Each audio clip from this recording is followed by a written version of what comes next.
Okay, we pull our knees together, or feet together.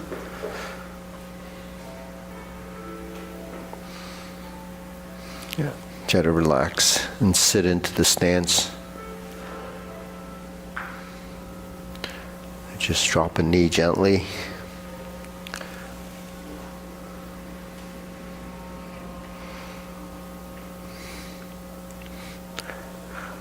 Switch.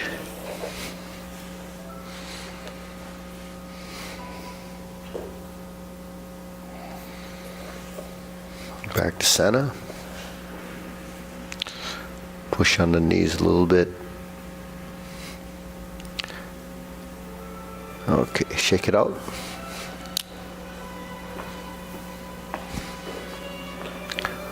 Okay, hands here. Pull in, inhale. Exhale. Inhale. Exhale. Inhale. Exhale. Okay, shoulder roll.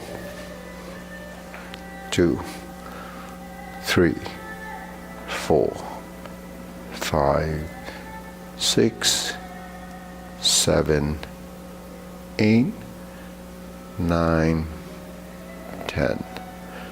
1, 2. Reverse. 1, 2, 3, 4, 5, 6, 7, 8, 9, 10, 1, and 2. Okay, press, release, exhale, inhale.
And stop. Hands up. Inhale. Exhale. Inhale. Exhale. Inhale. Exhale. Okay, these are very circular movements. 2. Keep it going. Okay, elbows and knees. Don't forget to relax the knees when you fold the elbows.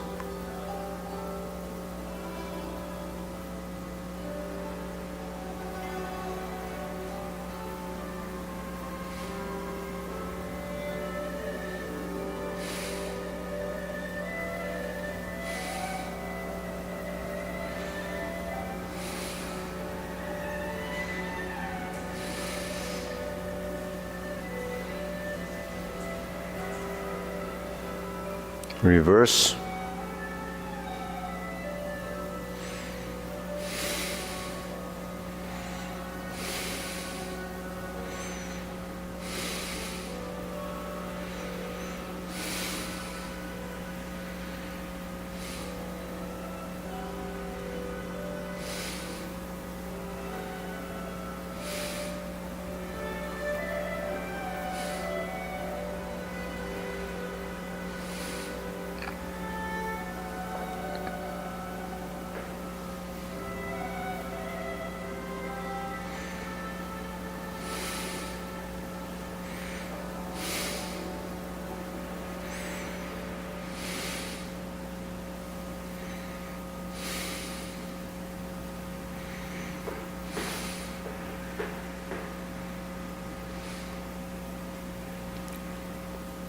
Okay, palms down, bigger circle.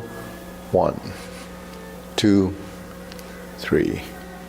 1, 2, 3. 1, 2, 3. 1, 2, 3. 1, 2, 3. 1, 2, 3. 1, 2, 3. 1, 2, 3. 1, 2, 3. 1, 2, and stop. Okay, shake it out. Hands on your waist, side to side.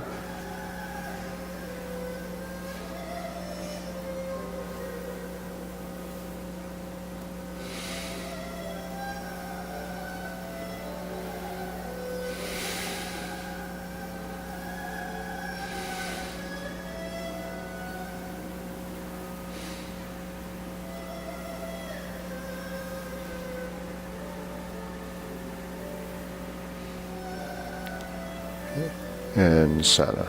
Okay, press down, lift up.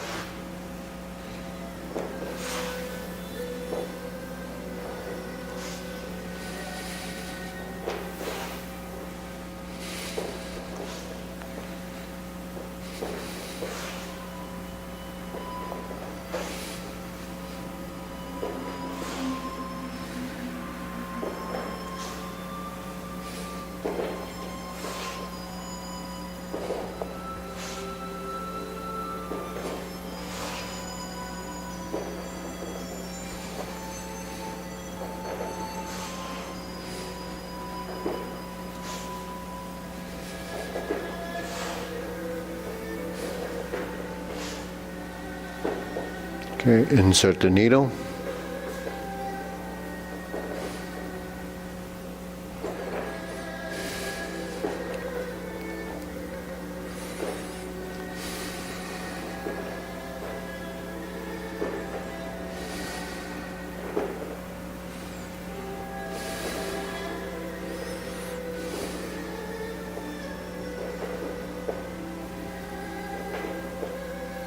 Switch.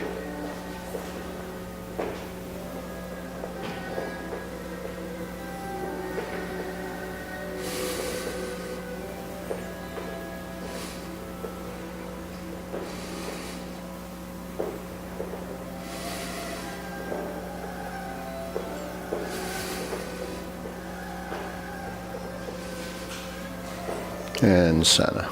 Okay. Next we're going to swing the leg or just work the step if it's easier.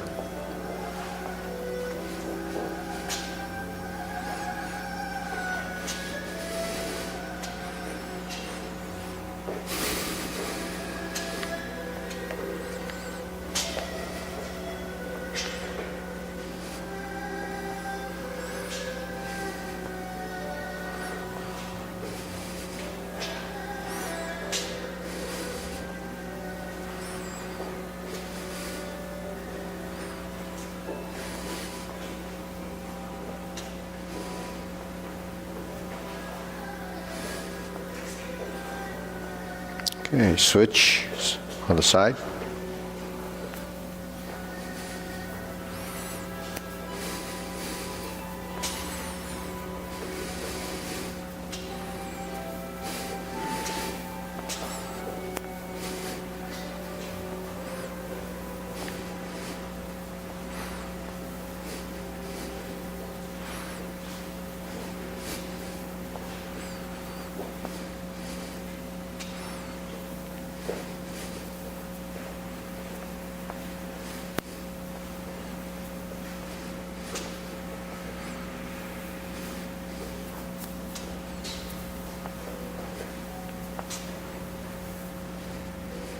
Okay, center, side to side.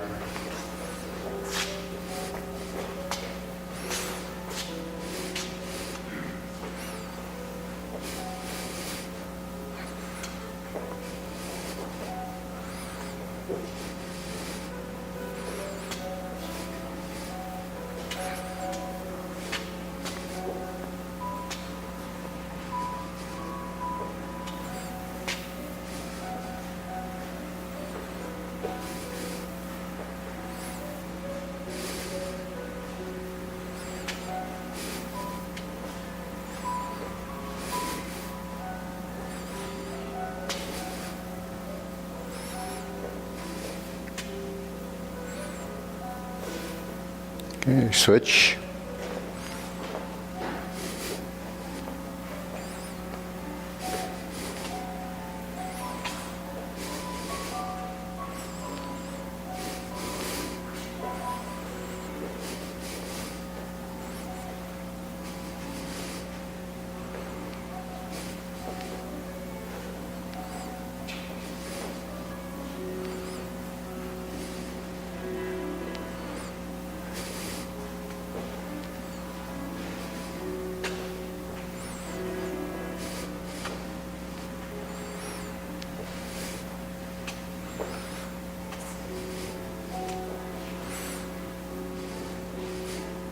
And center. Shake it out. Okay, hands up. Inhale. Exhale. Inhale. Exhale. Inhale. Exhale. Okay, silk wheeling.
Switch.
Okay.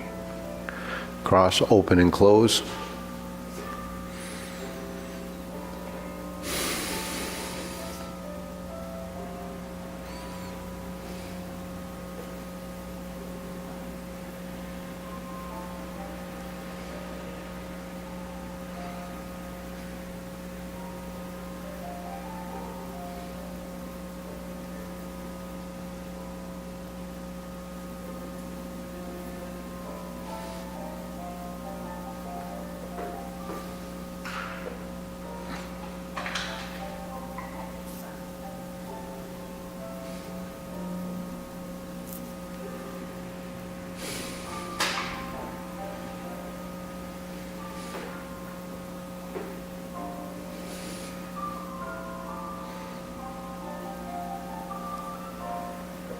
Switch.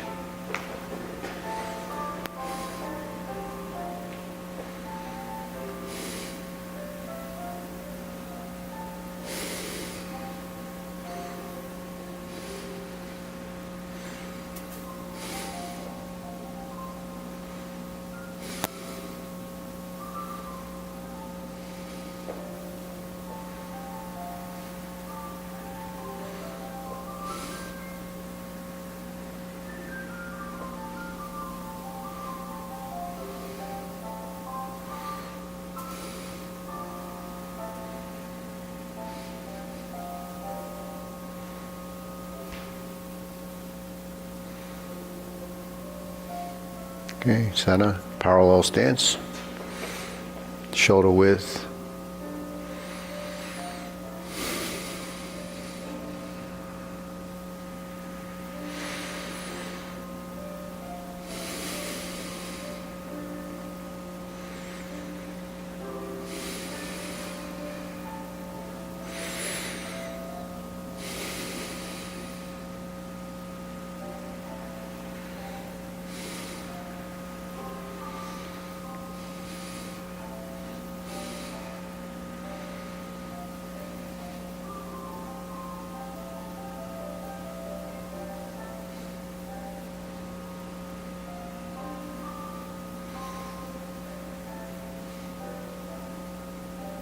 Okay, lower hoop.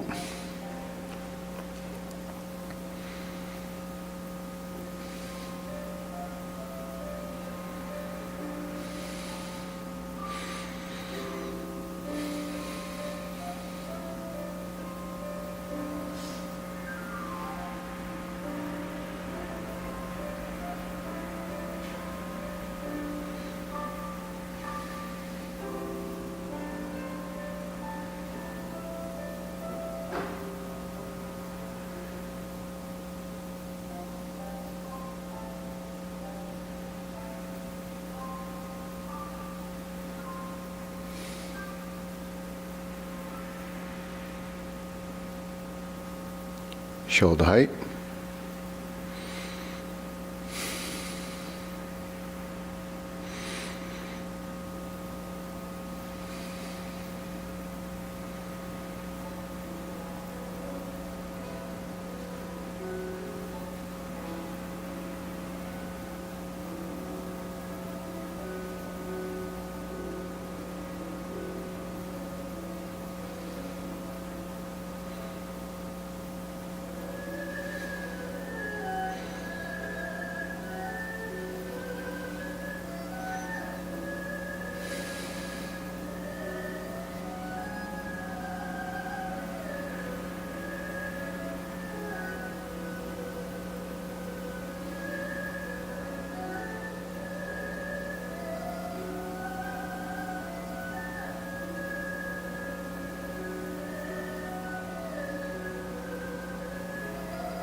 Elbows down.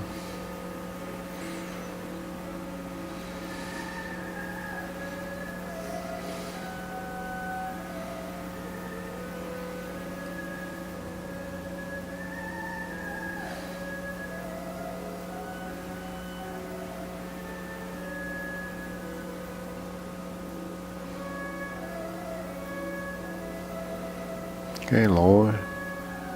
Straighten up, palms down.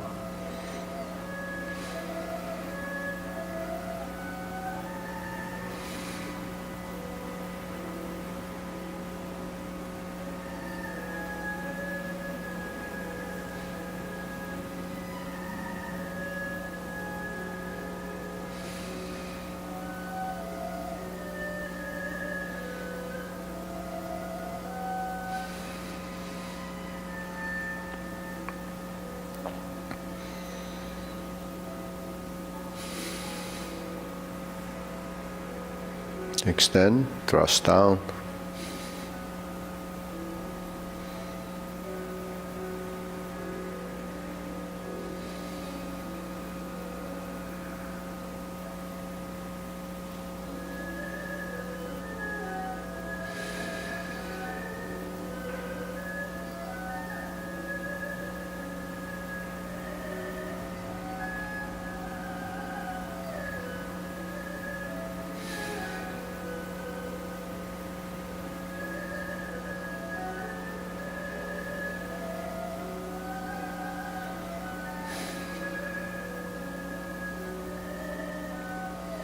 Okay, deep breathing. Inhale.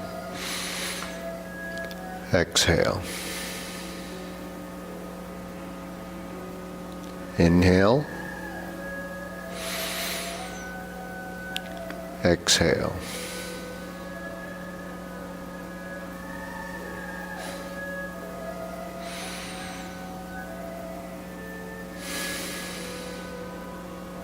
Okay, diagonal flying. So you set up your arms like this. So this will give you the diagonal.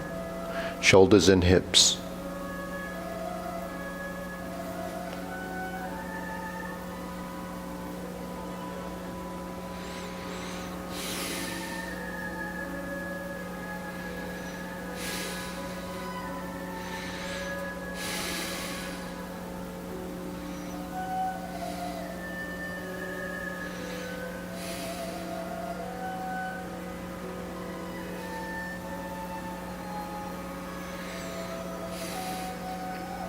Switch.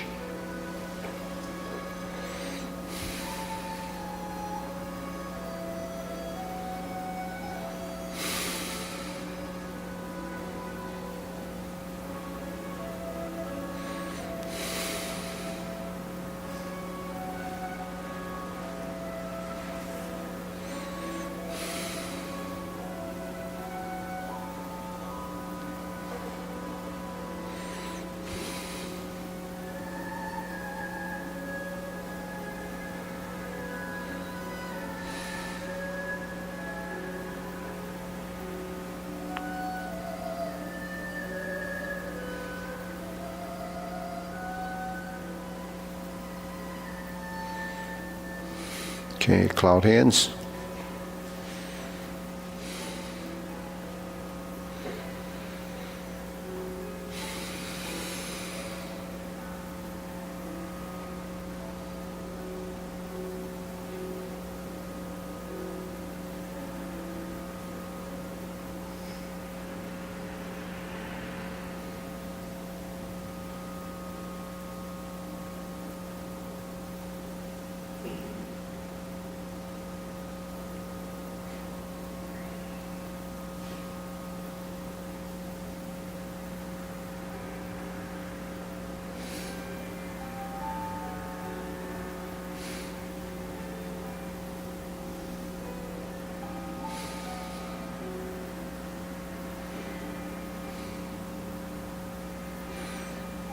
You'll move the feet, heel pivot, toe heel,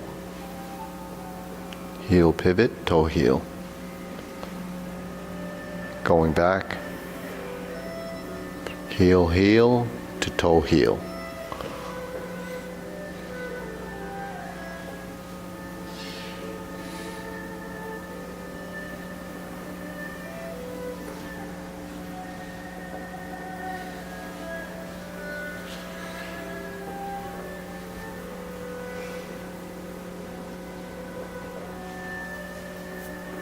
Going back.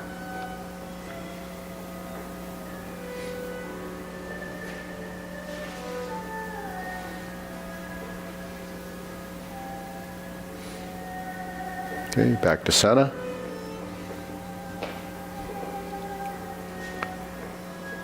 Upper hoop. Cross the forearms. Lower hoop. Upper hoop.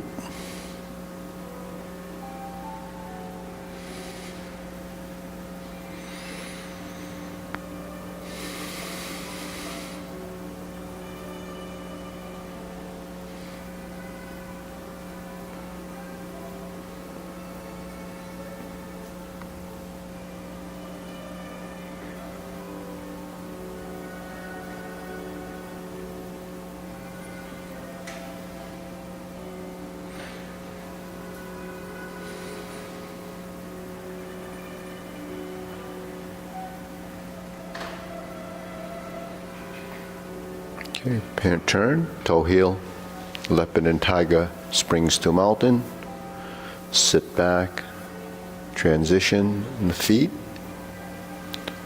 lower hoop, forward position, palms out, pulling back, turn.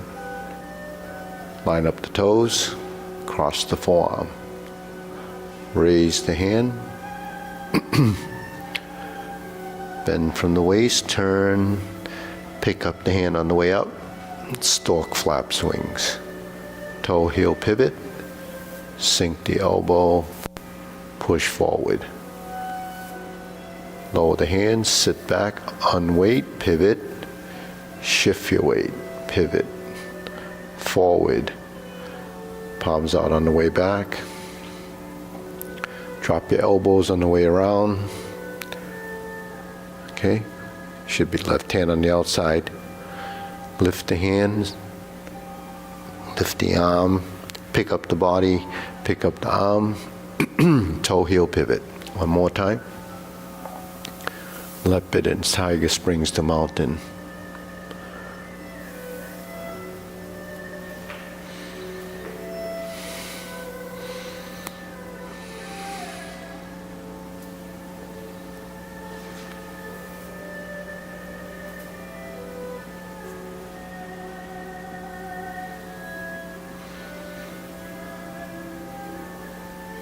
And relax. Okay, drop your elbows, infinity sign.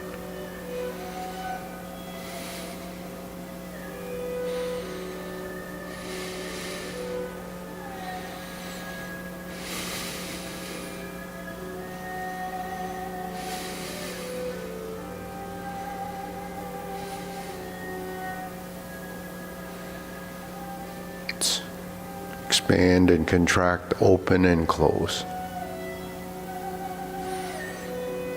Okay, form the fists.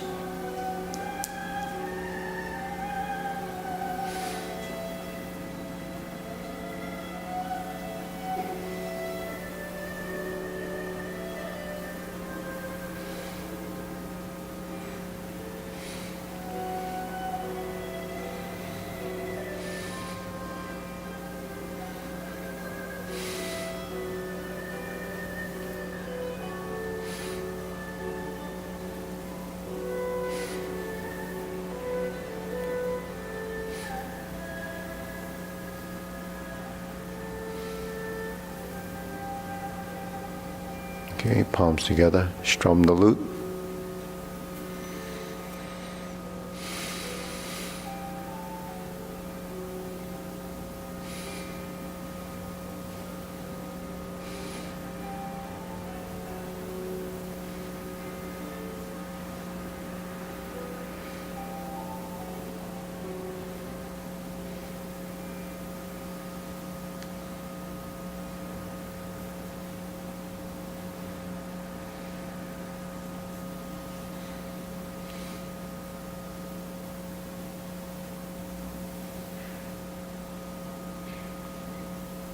Turn, draw the bow.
Okay, scoop down.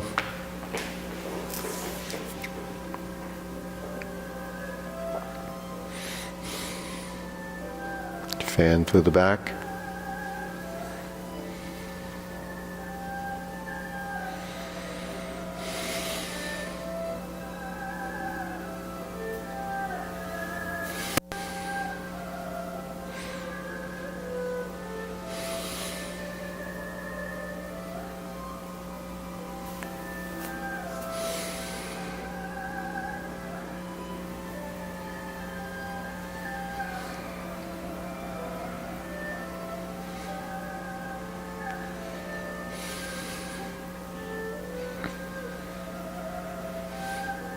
Okay, raise the hand.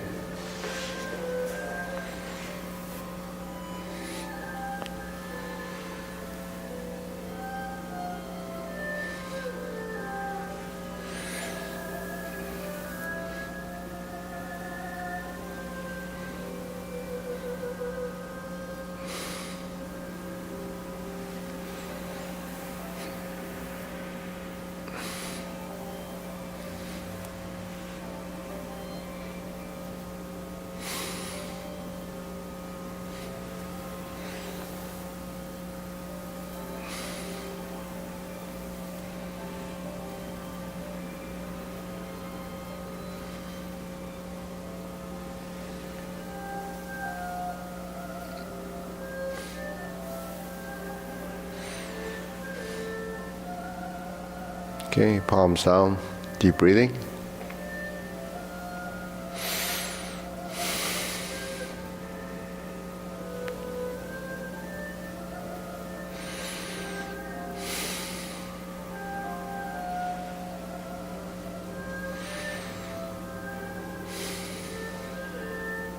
Okay, go through the form.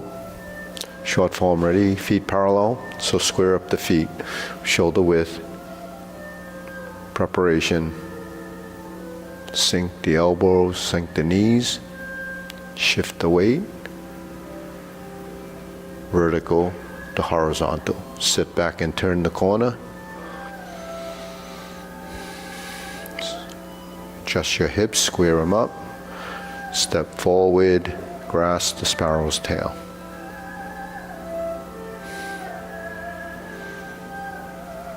Hook your wrists, single whip. Step out, toe heel, heel pivot. Palm in, lower, hold the ball. Shift, slant diagonally. Shift, step up, shift forward, press down, raise the hand, bend from the waist, stalk flap swings. Sink down, toe heel, neutral to the right. Brush knee 4 times.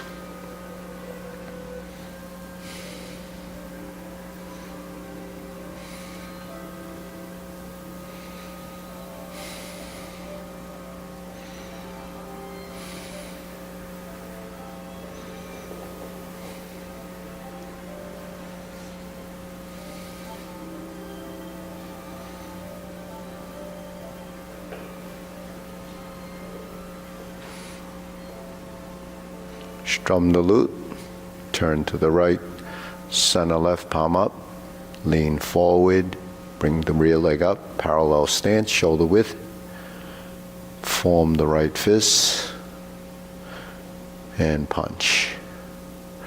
Divert, block, and punch. Cross the arm, leopard and tiger springs to mountain. Bring the hands down. Oops, sorry. Fist on the elbow.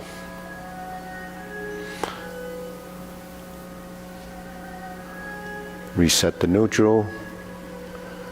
Left side round out. Straighten the back foot. Try to pass through center. So you go forward and turn to your right.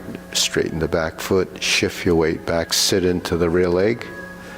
Control the position. Third, repulse the monkey on left side. Turn to the left, straighten the back foot. Shift your weight, sit into that rear leg. And then plant your back. Neutral position. Hold the ball. Shift. Step up. Diagonal flying. Sit back. Lift the knee, insert the needle, fan through the back. Turn. Stroke down, parry and punch. Form the fists and punch. Divert, block, and punch. Leopard and tiger springs to mountain. Bring the hands down. Sit back, carry tiger to the mountain. Forward and back. Pivot and cross. Step up, raise the hand. Bend from the waist. Stork flaps wings. Toe heel. Left side grasps the sparrow's tail.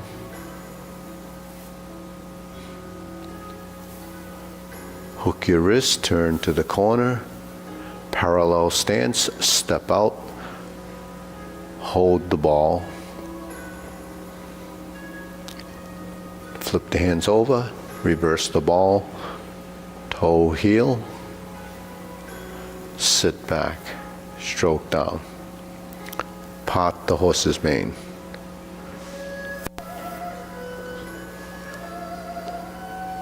Stroke down. Sit back and cross over.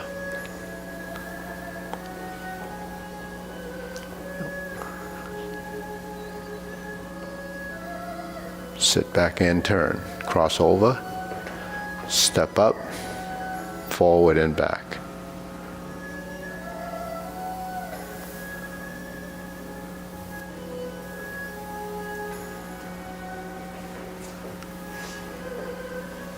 Single whip. Cloud hands.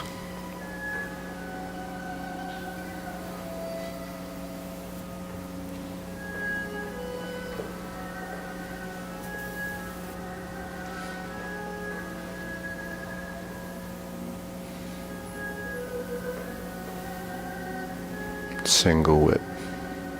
Hold and reverse the ball.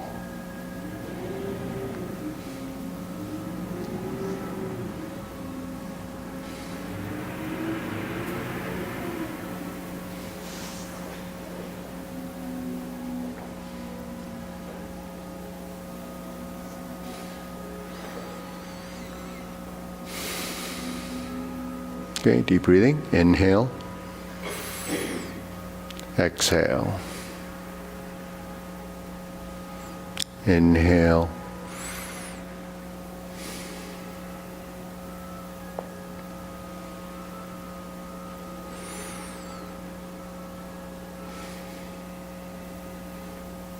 Okay, we'll go through the long form. Yeah. Ready? Feet parallel. Do you want to do as much as you know first, or you want to shift? Mine, you want to? Okay. Okay, good. All right, ready? So we'll start off feet parallel. Ready? Preparation and begin. Step up.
Brush knee, push left, grasp the sparrow's tail.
Carry tiger to the mountain.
Form the fist, straighten the back foot.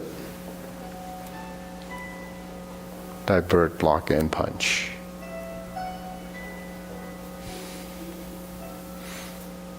Toe out, step up.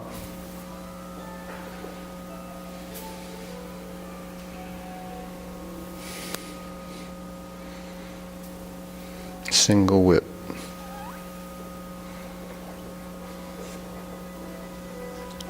Cloud hands.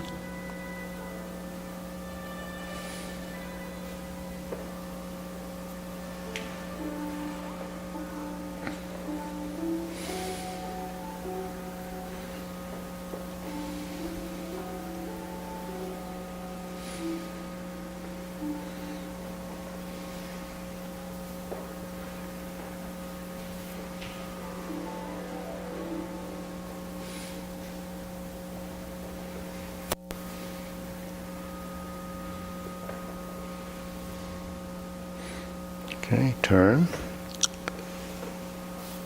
Instep kicks. High pat the horse and right instep kick.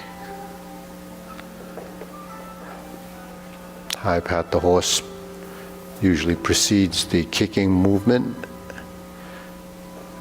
This one just cross, fold, and heel kick left side.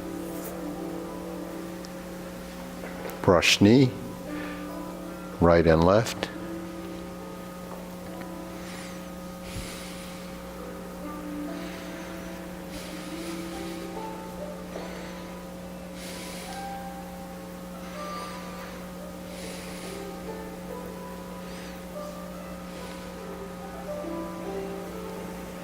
Punch down, planting punch. Turn, parry and punch. Set up, high pat the horse, twist to the corner, step up, open the stance, cross behind. Pass through center, beat the tiger. Pass the body, turn to the rear, beat the tiger.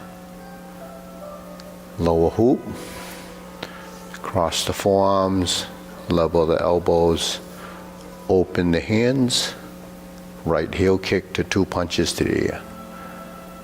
Stack the hands, left on top, flip it over, fold the elbows, parting leg. Cross over, flip the hands, left on top, fold, parting leg, parry and punch. Form the fists and punch. Divert, block, and punch.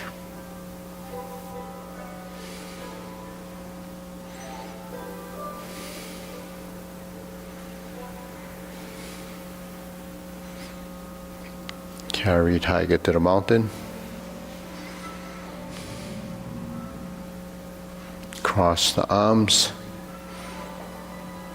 obliques.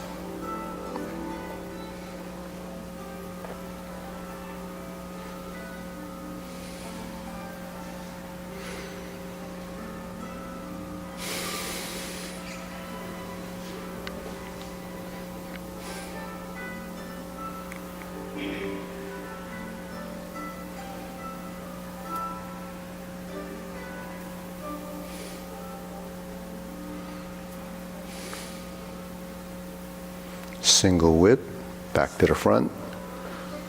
Hold and reverse the ball.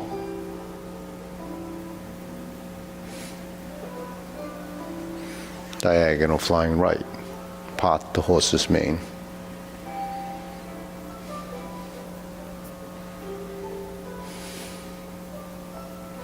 Total of 5. Toe out, step up.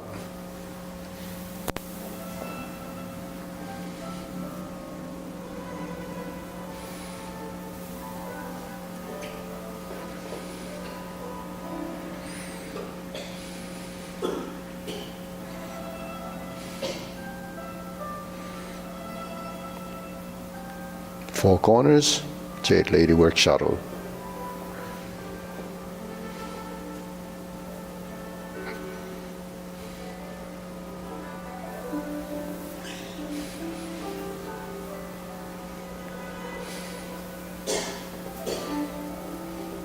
Tongue touching the roof of your mouth. Stroke down, part the horse's mane. Cross over, forward and back.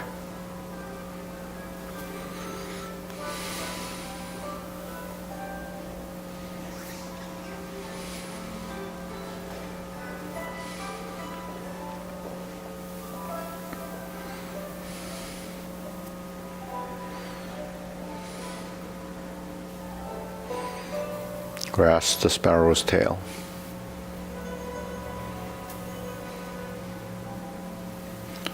Single whip. Second set of cloud hands.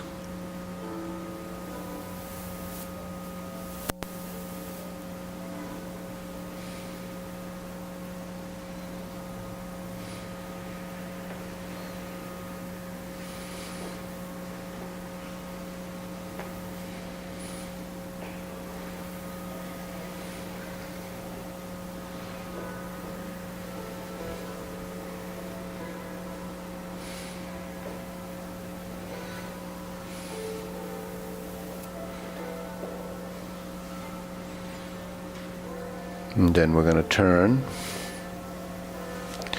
cover hand, fingertips pointing to center, invert the hands, pull down, step up, golden cockerel stance on one leg, lift the knee, press down, thrust. Lift up, pull the knee back, neutral down, reverse, second set of repulse the monkey.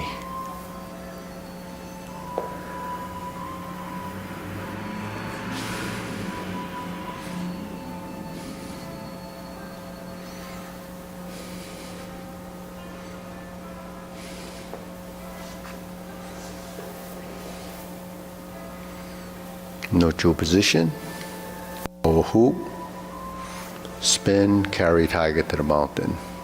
Open the stance. Hold the ball. Diagonal flying. Shift your weight. Step up.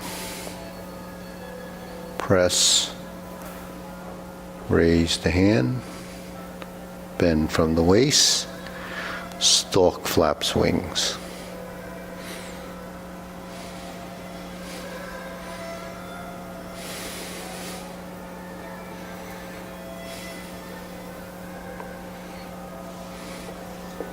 Insert the needle. Fan to the back. Turn. Parry and punch.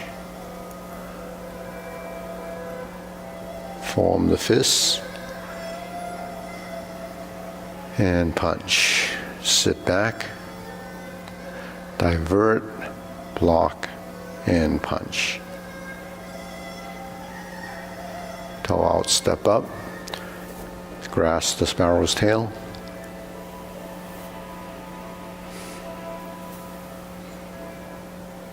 Hook your wrists. Single whip. Third set of cloud hands.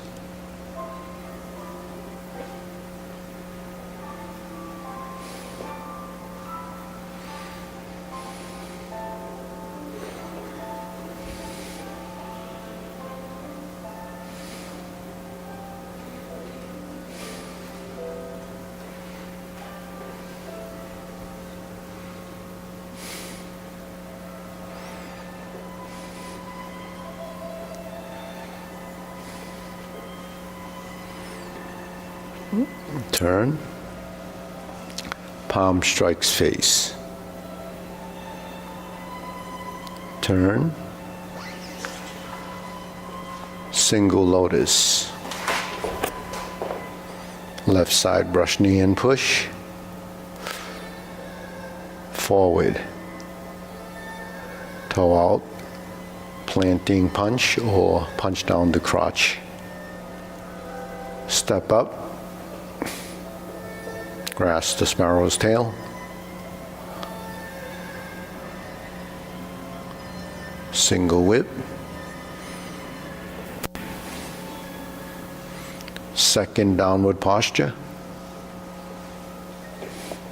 Cover hand.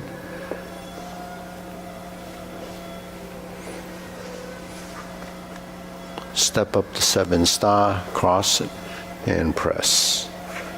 Retreat. Hook your wrists. Palm strikes face. Lean forward. Sit back to unweight. Toe heel pivot turn. Double lotus. Draw by a bow to shoot tiger. Lower hoop. Palm strikes face. Twist the wrist. Twist the spine. Parry and punch.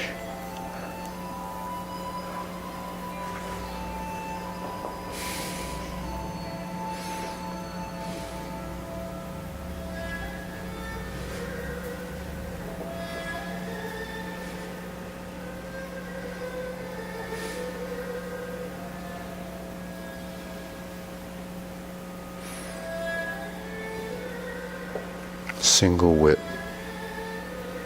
Hold and reverse the ball.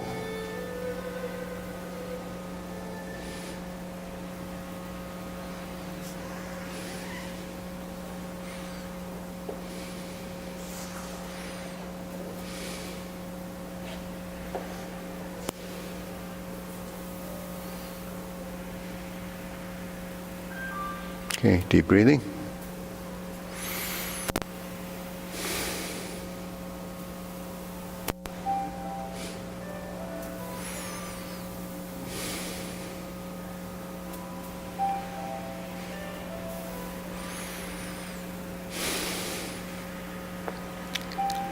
So, what's that? When you're going to do the obliques, you left hand's on the outside. On the obliques, yeah. Start the obliques. So when yeah. So when you turn, okay, so when we carry tiger to the mountain, we end up with the right hand on the outside. Yeah. Whereas in a paradigm form, on that side, the left hand is on the outside. So is that what you mean? Yeah. So because here, then we can just turn like that. Because we had it like this, then when we turn, it's not going to be. Yeah, well, you did it right at first. Yeah. I can't remember. Oh, I thought that's what you were questioning. Which hand goes outside? Yeah. Yeah. So the important thing is, you heard of hand, eye, body, waist, and stance. Have you heard of that before? Hand, eye, body, waist, and stance. No? Yeah. Make him feel good. Come on, yes. Actually, on the screens there, I have an explanation about hands, eye, body, waist, and stance. If you have time, it comes on and you can look at that. It's about 30 seconds, and it explains, hand, eye, body, waist, and stance. Basically, hand-eye coordination. Body is your body posture. Waist is your area from your sternum down to your navel is your waist. It's not where your belt is. Your waist typically would be where your belt is because that's how they measure your waist. But the thing is, we look at it as the torso section as a waist area. And then, so that's hand, eye, body, waist, and then stance. A stance is leg work. But leg work, just like hands and feet, are actually your arms and your legs. It's your appendages. So nothing is really isolated as one unit. They're one piece. So when we move our body, we have to integrate those 12 joints. Those 12 joints are your wrists. You have 2 of those, 2 elbows, 2 knees, 2 hips, 2 shoulders. So those are your 6 joints. And then when you mix those joints together, you integrate and build coordination among, within your postures and movements. So most of the integration happens in the transition, because during the final position, there is a manipulation of the structure, but the structure is your skeleton. So the final position is a look, and it's an alignment of your joints. But during transitions, it's the balance between, movement and solid and empty relationships. So solid and empty is the passive active movement. You know what that means, right? So in Tai Chi, passive active, everyone know what passive active is? Passive active is the dominant motion, or that's the one that's mostly, and passive movement is a function of. So say there's always passive active working, it's sort of cycling through all the time. So if my hand is here and I don't move it, it's a stillness, and it's sort of static, but it's not really tense. It's a position, so there's an integrity of position. So this is your down here. If I turn like this, then this starts to move. It becomes the passive action. So in cloud hands, if I'm here and then I start to lift, that becomes the action. But I can create an action, and if I fold my elbows and knees, that creates a synchronization, an integration. So it's right, left, cross action. And because it's setting up, so from here, I move to here. While I'm turning, it's still moving, so then you get passive, active, changing. So it's a changing from passive to active, active to passive, passive to active. So the balance and motion becomes that relationship. Because if you do it physically, then the hand is like this, and then both hands are they're really doing their own thing. So you don't want that to be, the way that we should move, because there's not a balance in motion. So is the leg involved? As I'm turning, I can feel like my leg is turning? Your leg is a total unit, so the hip could be adjusting. Yeah, yeah. So actually, when you have your right and your left sides working together, and then you tie your hands and your legs together, it's called contralateral coordination. The opposites working together, and there's a relation. That contralateral relationship is actually what happens when you build synchronization. So that's, it's much more sophisticated than the average person moves.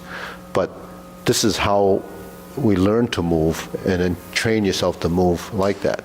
Now the feet, because the lower half, it's hands, eye, body, waist, and stance. The stance is kind of the last of that phrase, so I imagine it's because it's the most difficult to train, to teach. So because the feet and the hands have to be working as a relationship, then your hands have dexterity, but the feet don't, unless you train your feet to start to do that. So the palms of your feet and the palms of your hand, well, not the palms of your feet, but they're like your palms. The soles of your feet, or the soles of your hand, one of those. So when they're like that, they kind of work together. So when the hands move and the feet move, then how release your joints are, or your muscles, will allow your skeleton to respond. It can't respond if it's tense, right? If your elbows are locked and you want to respond to something, you can't respond unless you bend it, right? But you can't bend it unless you release. So movement is really what allows the body to be manipulated. So that's the joints. And what we call that is releasing, or feng song, to release, whole body releasing. But, that's just a sort of a concept. You should release your body's tension. So we think of that as relaxing. What? I have a curiosity question. So let's say as a kid, you were really fit. As a kid, you were really, yeah. As a kid, Yeah. you're really fit and you're active. Yeah. So are all those joints and all these concepts that you're talking about, are they just sort of happening naturally? It's As long as you're, let's say you're healthy and you're active and you're... it's an ability and to then be. you lose it as you get older. Yeah, you lose it because there's no sequential event that you need to do anything. Because, you know what I mean? Like we can do what we do, we can walk to wherever we're going to, and it feels fairly natural and relaxed. You don't think about it. But if you were active as a kid, you're probably active and coordinated relative to what that child was doing as an action. So why it goes away is because they stop doing that. So that specific coordination won't disappear. They'll go back and play like the weekend warriors, they call them. They played basketball when they were kids, and then they try to do this full court thing when they're 45 and they tear their Achilles, and then they're sore for like 2 weeks afterwards. It's because the body, in their mind, they think the body can still do it, but the body is already not conditioned anymore. So something that is a conditioning, like what we're doing day in and day out, is maybe not day in and day out, but the thing is, if it becomes natural enough in your body, then your natural motions will be like that. So you lose anything that you don't do. So you have to go back to Moses Pond and swim and skate and climb trees. No, actually, everything that you're doing, no long as you're using your skeleton and your skeletal structure in a coordinated, integrated way.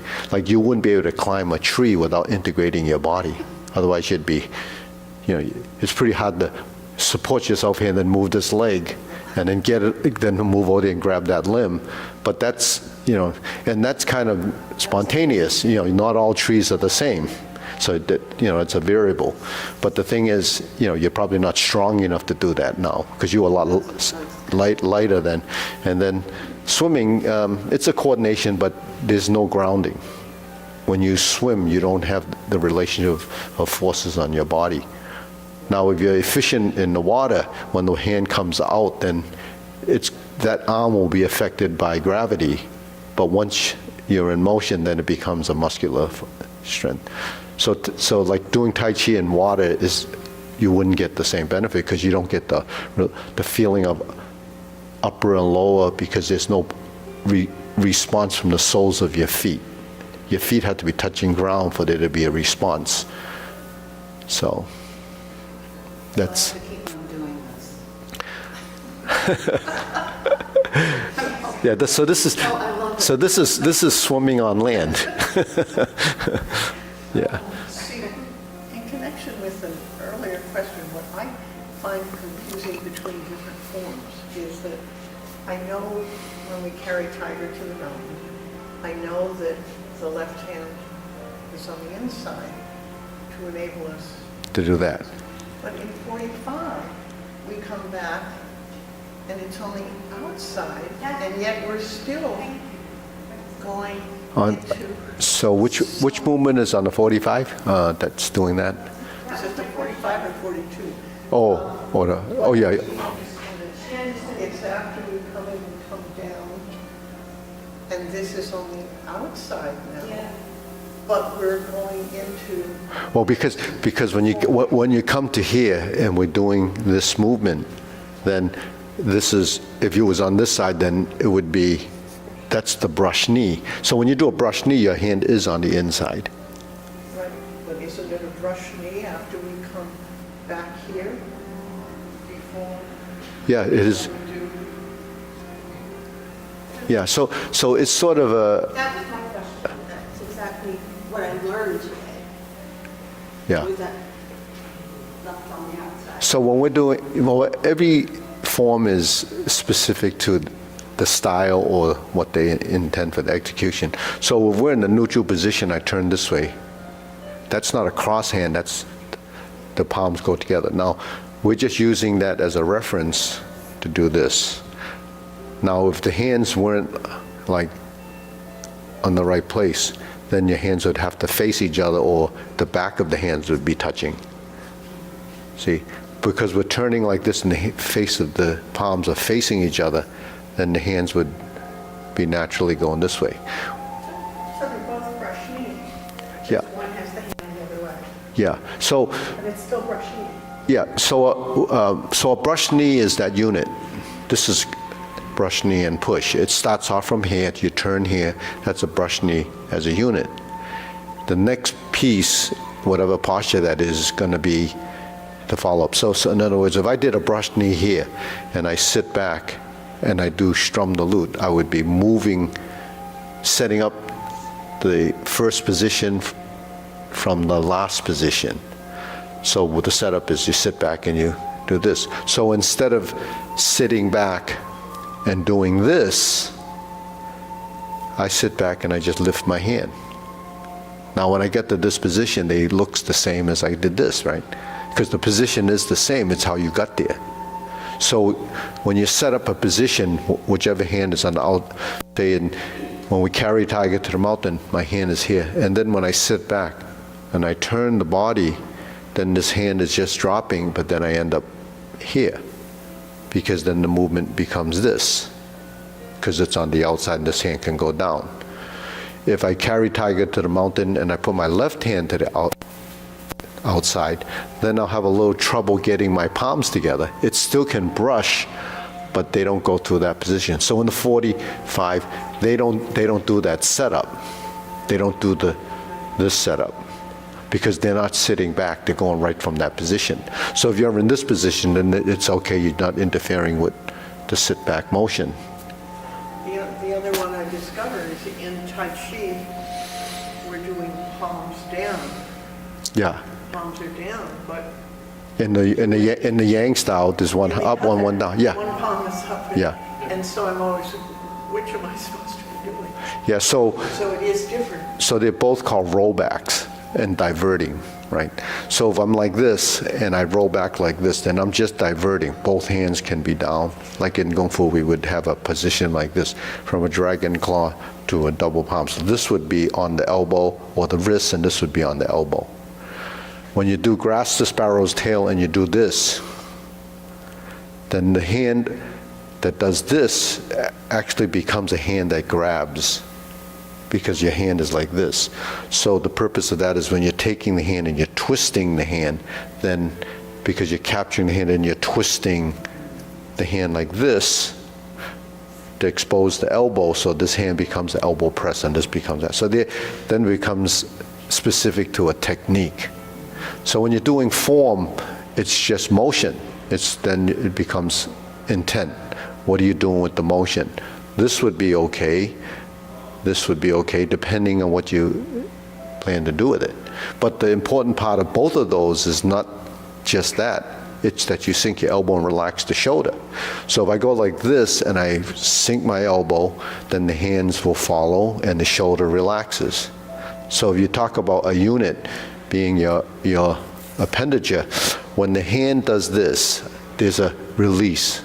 When the hands do this, that's a sink. They're working with gravity. So the force of the motion is generated from gravity and sinking. Sitting back is the front leg is actually pushing my front leg, pushing my rear leg to find the position to sit into.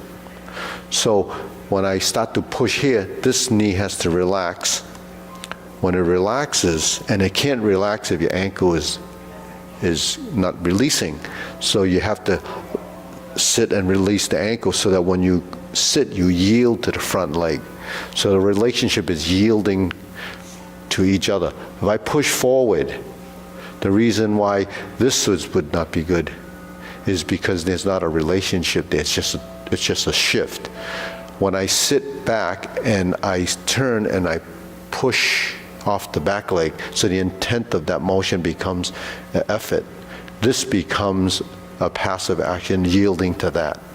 So this leg doesn't bend because I bent it. It bends because it created the next transition. And then when it goes to here, at the same time, my hand is coming to this position and I press. So between the press, the power comes from here, this becomes positioning so that I could sink into that stance. Now that's a release. When I change my hand position, I have to turn my waist to get to that corner in order to pass my body to get to here. Because if I turn to here and I don't turn, then when I go like this, that's a misalignment of the direction of motion. So all of this has to do with body mechanics and positioning. So if you're trying to control your center of mass, your direction of movement, space, and the timing in the motion comes into play. So there's proprioception, and that when you integrate and you move in space and you tie all that together, they usually consider that kinesthesia. Kinetics and kinesthesia becomes the integration of all those ideas, and that's what drives it. But when the old masters taught it before, they didn't teach any of this. They just said, do this and do it 10,000 times and then you'll figure it out. But a lot of people don't figure out, so that's why all these practitioners look different. Because not everyone's the same. So to organize it, you have to get down to geometry of position, relationships in the body, understanding what substantial and insubstantial is, direction of movement, aligning your skeletal structure. So our skeletal structure is a framework. So it's just like any structure. You have a frame, which is, could be steel, it could be wood, and it's designed by someone, an architect or a crafts, or a home builder. They know, it's always 45, 90 degrees, horizontal and vertical. If you veer off of that, then, all the load stuff changes. But the thing is, your body's the same thing. But because our body is manipulated by our brain, we have to create the strengths and weaknesses of our structural positioning. So that means there's always a vertical, there's a horizontal, but the variations is you're passing through as a volume of movement. Your body has to learn that as a spatial awareness. So that's why it gets the way it is. That's why you're intrigued. But if you look at it as preventing age-related degeneration, if you don't use it, you don't understand any of these concepts. How come someone loses their balance? When you go to these workshops or something and say, well, this is to improve your balance, you can't improve your balance sitting through that conference, because you leave there saying, oh, that's what you do, but how do you do it? You don't know how to do that. You don't know what the body is supposed to do. You have to start from the ground up and work to the top of your head and then work it back so that then there's feedback. Then you have sensitivity of position. If your body's stiff, which most people are, It's because the body didn't know to relax. So that's kind of everything in a nutshell. But if you've been doing it for 25 years, right, you would realize that. Then I always say, right, if you didn't do this, how would it be? But you don't know. If I didn't do this, I wouldn't know anything that I'm talking about. How do I know what I'm talking about? Maybe I don't. Okay.